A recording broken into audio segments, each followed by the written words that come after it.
Alright folks, well I've reviewed Man of Steel up there, and time to move on to the next DCEU film, and you may be asking, what is it? Well, you know, because you clicked on the title obviously, so why would you ask such a foolish question? But of course, today I am diving in to Batman vs. Superman. Let's talk about it.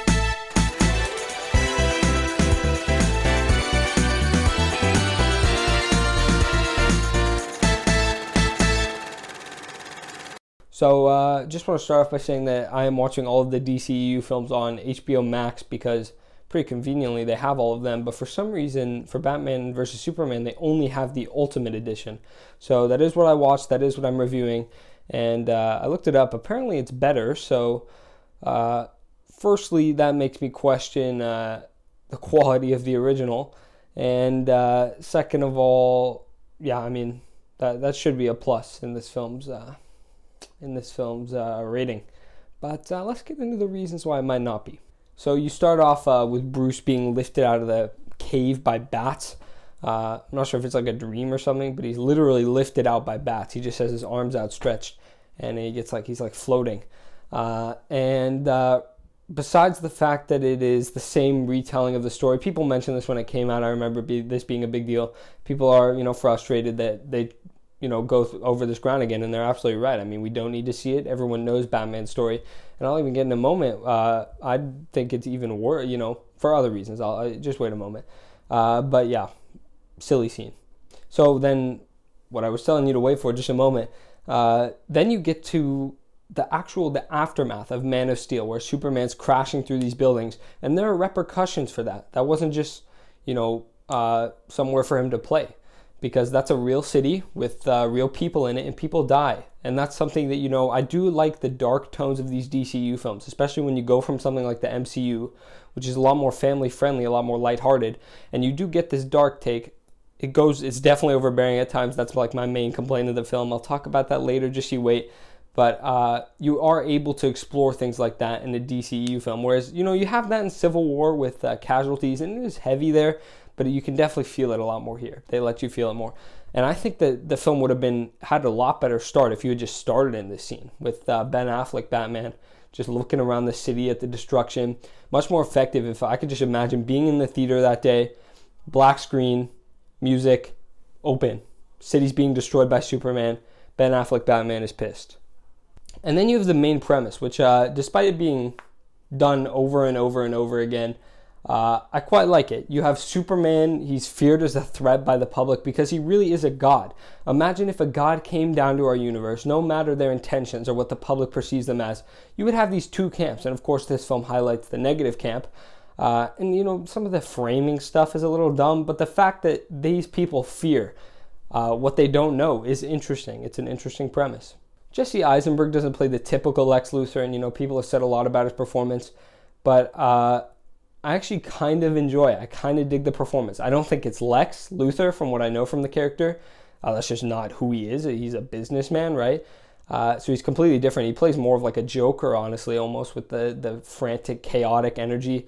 But I do sort of like it. I think it's a good performance, especially for the character. And I think the character fits nicely. He's a chaotic madman. He really is. And then in that same vein, I already mentioned Henry Cavill in my Man of Steel review, but I think Ben Affleck Batman isn't half bad either. He's a great actor, obviously, and he is sort of like the typical Batman, muscular, big, deep voice. And then Jeremy Irons, Alfred, unexpected, plays a very different Alfred than we usually see, but he's good at it. I really like that. That's some inspired casting. Then you have a scene, maybe someone can explain this to me because I did not understand any of it. You have the nightmare sequences where Batman's dreaming, and again he's using guns, which is completely ridiculous, but even if it's in a dream or whatever. But Batman literally gets told by what's seemingly a projected vision of Flash, again not explain how or why that happens, he gets told the key to solving his problem with Superman.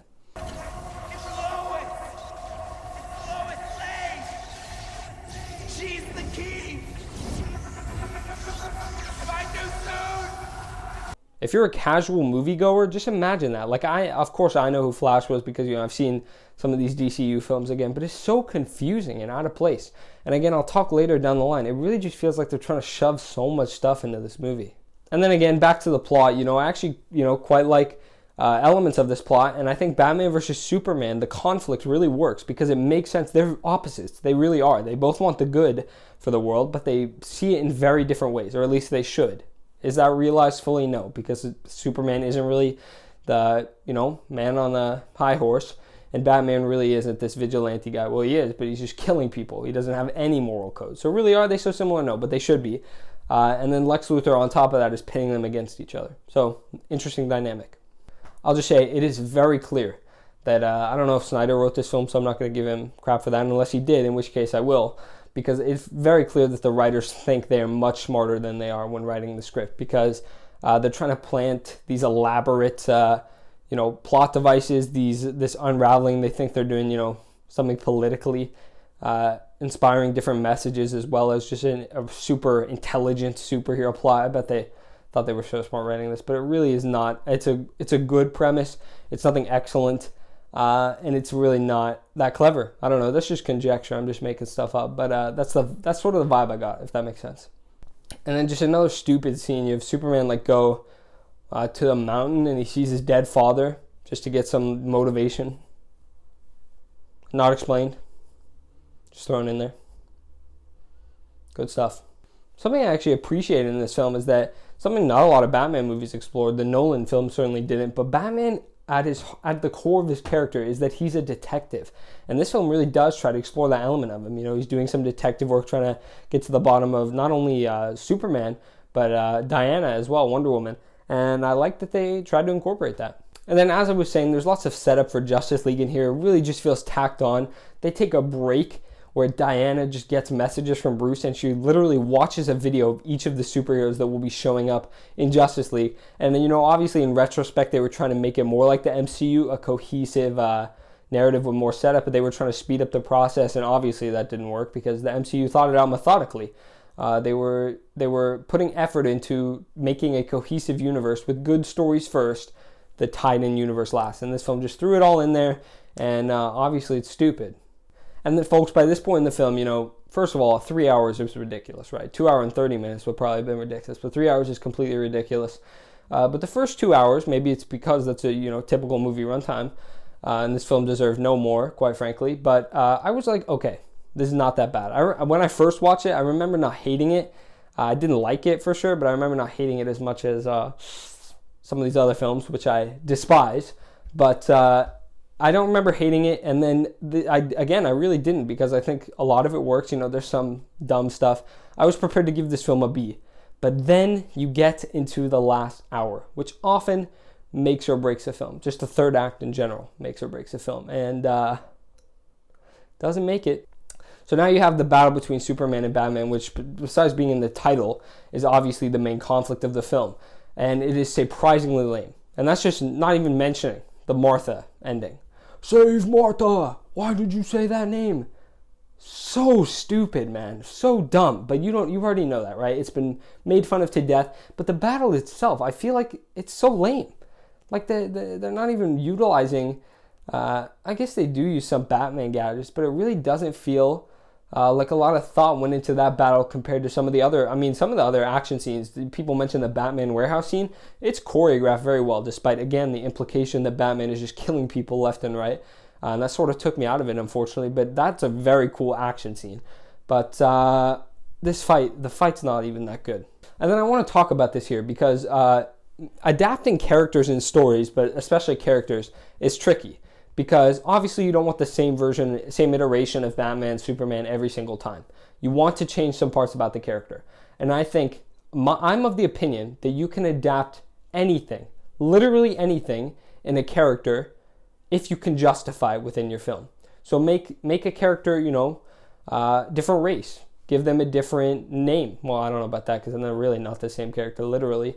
But I think that because it's an artistic vision, right? Some people have different ways of approaching the character. James Bond in particular, a character that often needs to get changed, and that's where the debate comes up, and that's where my thoughts on this have been formed. And I'll say that if you want to make Batman kill people, nothing inherently wrong with that, but you have to justify it. And personally, I can't think of any reason why that would ever be the case. That doesn't justify it for me, right? And this film certainly does not justify it. You can't just say he's grizzled and old, so he loses his only moral compass. Even though, he still spares Superman just because he hears the name Martha. But the film does not justify, either Man of Steel, the franchise doesn't justify Superman not being on the moral high ground. It actually tries to play both sides of that, and it certainly doesn't justify Batman killing people. It doesn't. It makes him a less interesting character, too. That's a very integral part of him. So this film does not earn the right to do that. I'm not going to let that pass. All right, folks. And then Batman and Superman fight, yada, yada. And then it becomes this stereotypical action movie where, God, I'm so tired of this stuff. I really am. I want nuance, guys. Is it that hard to create something clever for once? Because then they all band together to fight the even bigger, badder alien guy with literally no motive. What do you want? We don't know, because he can't speak. Darkseid can't speak. He's just some big bad guy he's gaining all of the power. He's getting more powerful. We can't do anything, sir. Superman has to sacrifice himself. Oh, but Wonder Woman's back. Oh, even though she never has been Wonder Woman in this movie, she just shows up last minute, despite having 5 speaking lines before this moment. And they all fight the big bad guy. Superman dies. It's so sad. I'm crying because he defeated this villain that I don't care about in the slightest. And Superman, obviously is coming back. So who the hell cares? No one. It's a horrible idea. God, why? How stupid, man. You had something great here. Not great, don't get me wrong. But the sort of political intrigue with Lex manipulating them in their battle, just have them team up against Lex at the end and end the movie. You don't need a 3-hour movie, Zach. Warner Brothers, whoever. You don't need it. It would have been fine. Kill Superman in the Lex battle. I don't care. Make it Lex stab him with kryptonite. Don't. I'm tired. I'm just going to go to bed. Good night.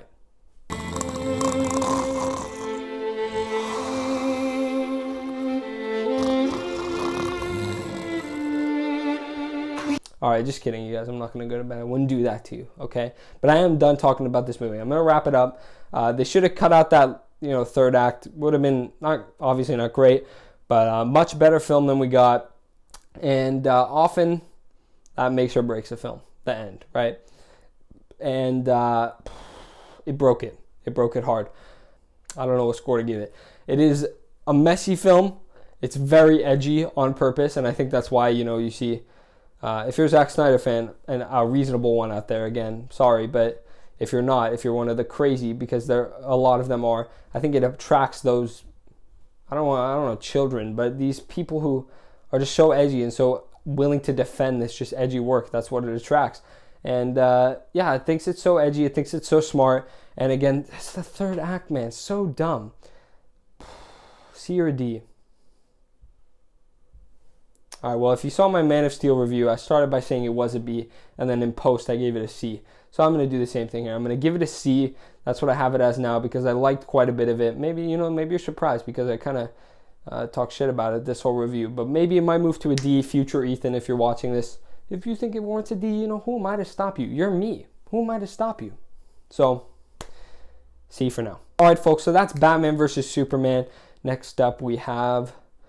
dare I say it, Suicide Squad, which, if you know anything about me, that is my go-to film when people ask me my least favorite film. Maybe my opinions on it will change. I haven't seen it as of filming this. But we'll see. All right, thank you guys for watching. I don't want to keep you longer than you have to be here. The playlist is up there, hopefully. If there are more films added there by now, when you're watching this, go ahead and watch them all. I'm sure they're great. Future Ethan, I'm counting on you to make them great. And you. Thank you for watching. Bye-bye. I will see you